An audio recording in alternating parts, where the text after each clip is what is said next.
The smartest killers in history. Case number 1. H. Holmes. In 1886, a man named Herman Mudgett arrived in Chicago. He went by Dr. Henry Howard Holmes, H. Holmes, and he presented himself as a physician. He had studied medicine at the University of Michigan, which gave him two things: a working knowledge of the human body and a complete absence of empathy for it. He talked his way into managing a pharmacy on the South Side after the previous owner mysteriously disappeared. Then he purchased a lot across the street and began construction on a massive 3-story building that locals called the Castle. What he did during that construction is what separates him from nearly every other killer in history. He didn't just plan murders, he built a machine to carry them out. Throughout the entire build, Holmes hired different contractors for each section of the hotel, then fired them before they could finish, immediately bringing in a new crew. No single team ever saw the full blueprints. No one worker ever understood what the building actually was, because if they had, they would have walked. The second floor was a murder maze, soundproof rooms connected to gas lines that Holmes controlled from the hallway, doors that opened onto solid brick walls, a chute running from the upper floors straight down to the basement, where he kept a dissection table, a cremation furnace, and vats of acid. He didn't just kill guests. He processed them. He sold skeletons to medical schools. He filed insurance claims on his victims. He turned murder into a revenue stream. When the 1893 World's Fair brought 27 million visitors to Chicago, Holmes opened his hotel to tourists. In a crowd that size, a few missing people barely registered. He was eventually caught, not through investigation, but because an insurance fraud scheme in another city unraveled and led detectives back to Chicago. When they searched the building, they found evidence consistent with at least 27 murders, though Holmes claimed over 130. He was hanged in 1896, composed to the end, still contradicting his own confessions, keeping the world guessing even as they put the noose around his neck. His intelligence wasn't in the moment of the crime. It was in the architecture of concealment. The patient, systematic construction of a system where no one person ever knew enough to stop him. Case number 2. Ted Kaczynski. Ted Kaczynski was born in Chicago in 1942. In 5th grade, he was given an IQ test.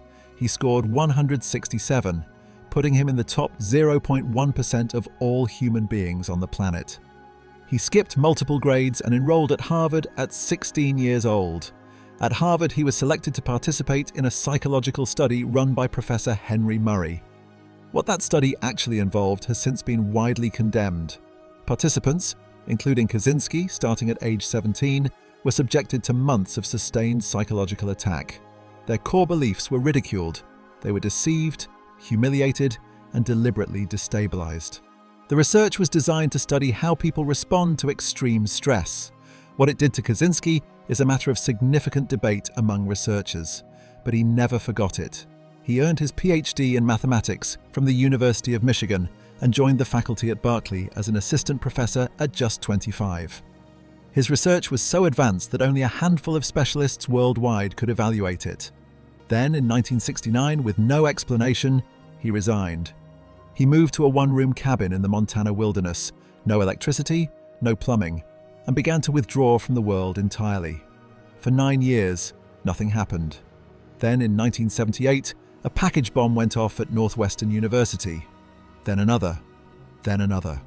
Over the next 17 years, the man the FBI would call the Unabomber mailed 16 devices to universities, airlines, and computer stores across the United States. 3 people were killed. 23 were injured. What made him nearly impossible to catch was the methodology. Every component was handcrafted, wooden parts carved to avoid traceable, manufactured pieces. He hiked miles from his cabin before mailing anything.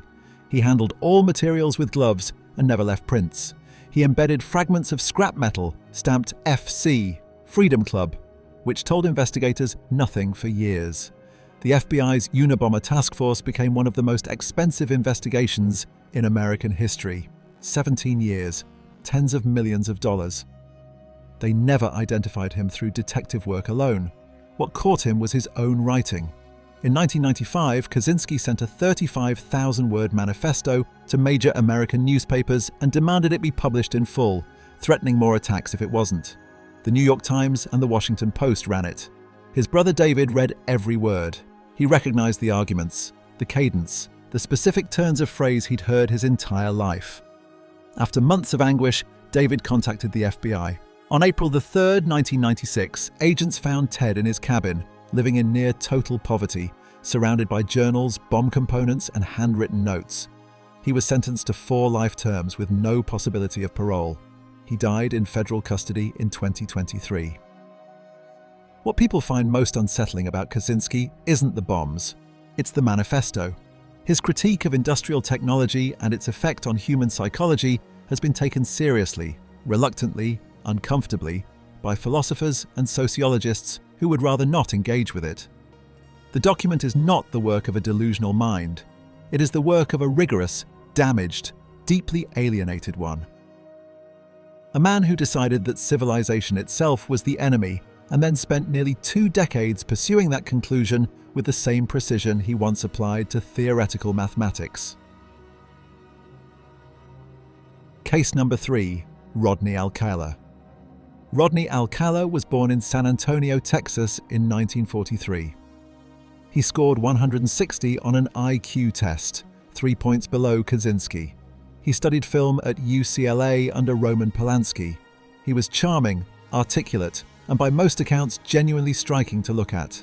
He was also a serial killer who murdered at least 8 women and possibly over 100 more. His method was built entirely on manufactured trust.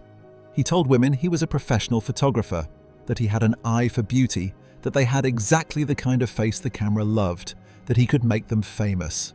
He was convincing, he was well-spoken. He carried a camera. They believed him. He would take them to remote locations for a shoot. What happened at those locations follows a consistent pattern across years and multiple states through the 1970s.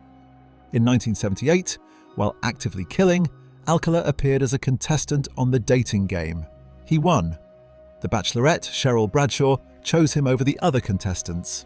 He was funny, quick, confident on camera. The studio audience loved him. He was at that moment one of the FBI's most wanted. Bradshaw met him backstage after the show and immediately refused to go on the date.